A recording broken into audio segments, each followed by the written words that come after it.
Nhasi tauya kunoku kuEastville kwatauya kuzoona mukomana wechidiki watakaita naye video mazuva achangopera anonzi YaBravemore Nyabote uyo ane 14 years dzekuberekwa. Mukomana uyu akataura dambudziko rake kwatiri. Ndofunga video rachona munogona kuriona mudescription kana kuti pafirst pinned comment apo paaititsanangurira nezvekugara, kuti kugara ega akatanga sei, mararamiro akanga achimboita kumashure. Aiwa, ndichida kutendai muri yeZimbabwe nekuda kwesapoti yese yamunotipa pano paSaint TV basa richienda mberi.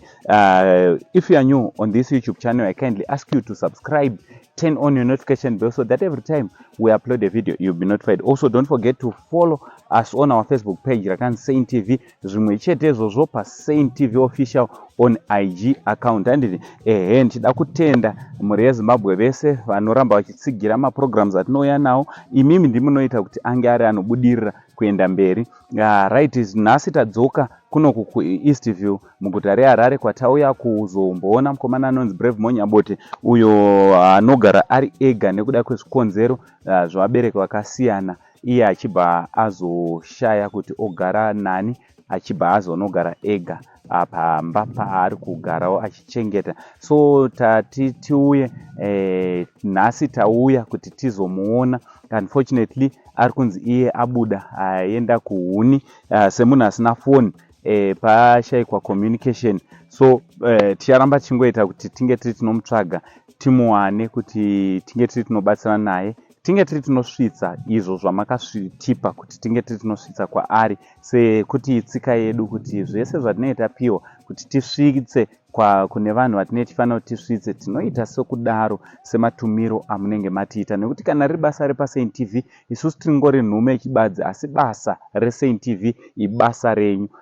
So saka tati kupe update izvi tiri kuzviitira for the sake yevakabatisa zvavakabatisa, kuti vazive kuti aiwa zvinhu zvavo zvichiripo uye hazvisati zvasvika nechikonzero chekuti kutotaura kuno tiri kuno, asi mukomana ari kunzi aenda kuhuni, haasi kuzivikanwa kuti kuhuni kwaaenda pazuva ranhasi. Ndekusati tambozama kumira kwenguva yakareba asi asiri kudzoka. Asi kune vanoda kuti vabatsirane naye, pane zvakawanda. Tiri kufunga kuti mukomana adzokere kuchikoro, tiri kufunga kuti mukomana ange arinorarama upenyu hwakangofanana nevamwe vana vanenge vachida kuti batsirane naye mukomana uyu. Namba ndo dzimwe chete dziri pascreen, basa richienda mberi. Kune vese vabatisa kana kuti vakatipa zvakatipa, tinoti Mwari wekudenga vakuitire zvakanaka. Neavo zvakare vari kuda kuti vange vari vanotipa zvavari kuda kutipa, namba ndo dziri pascreen. Tingoita dare rimwe chete mukushandura upenyu hwemukomana anonzi YaBravemore Nyabote. From Uncle Saint, the only Zim uncle for now, tichiti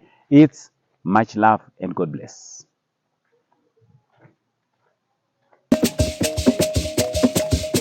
Kwekwe warangarirwa nefitengo iyo ichange chivhura service station yeSuperfuels iri along Mbizo Road before pazimasco apo. So iwo zvaunongoita kuvabata panhamba dziri pascreen kuti uzoti vachange vachivhura rini, asi basa raakutopera rekuti vange vari vanovhura. Suspension yako yemotikari yako unenge wakuiona panzvimbo imwe chete, pamwe nekugadzirwa motikari yako nemutengo wakaderera. Zvatinoita ka tinospecialize zvakanyanya nemasuspension parts ese muchimawana under one roof.